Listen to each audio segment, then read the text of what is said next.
اعوذ باللہ من الشیطان الرجیم بسم اللہ الرحمن الرحیم رب اشرح لی صدری ویسر لی امری واحلل عقدۃ من لسانی یفقہوا قولی۔ السلام علیکم ورحمۃ اللہ وبرکاتہ۔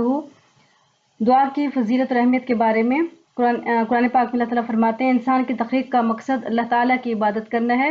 اللہ تعالیٰ کا فرمان ہے وما خلقت الجن والانس الا لیعبدون، سورۃ الذاریات آیت نمبر 56۔ میں نے جنوں اور انسانوں کو صرف اپنی عبادت کے لیے پیدا کیا ہے۔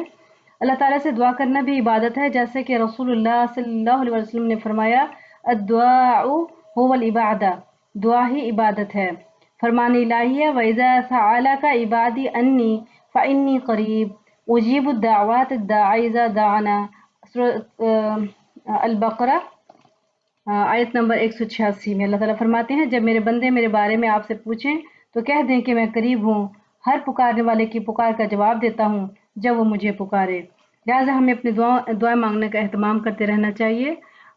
ہر وہ دعا جو ہمارے لیے دنیا اور آخرت کے لیے بہترین ہو ہمیں وہ مانگنی چاہیے، اور ہمیشہ اللہ تعالیٰ سے پر امید ہو کے ہمیں دعا مانگنا چاہیے، پورے اخلاص کے ساتھ دعا مانگنا چاہیے، اور دعا مانگنے سے پہلے اللہ تعالیٰ کی حمد و ثنا بیان کرنی چاہیے، اور دعا کے شروع میں اور آخر میں درود پاک پڑھنا چاہیے، اور قبولیت کے یقین کے ساتھ اللہ تعالیٰ سے دعا مانگنی چاہیے۔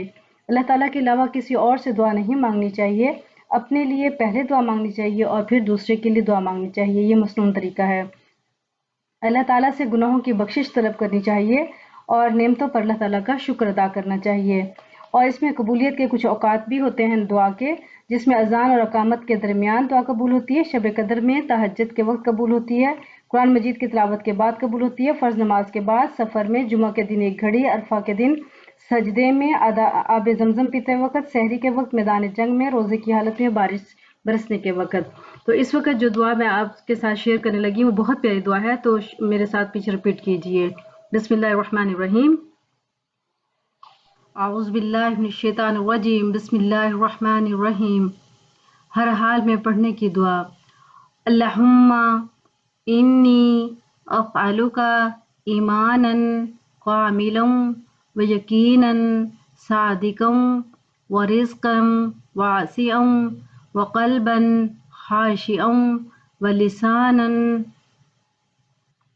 ذاکرا ورزقا حلالا طیبا وتوبة نصوحا وتوبة قبل الموت وراحة عند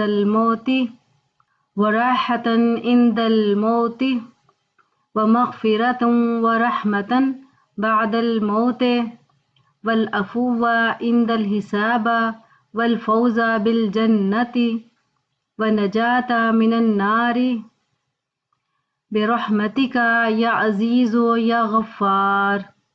رب زدنی علما والحقنی بالصالحین، آمین یا رب العالمین۔ صدق اللہ العلی العظیم۔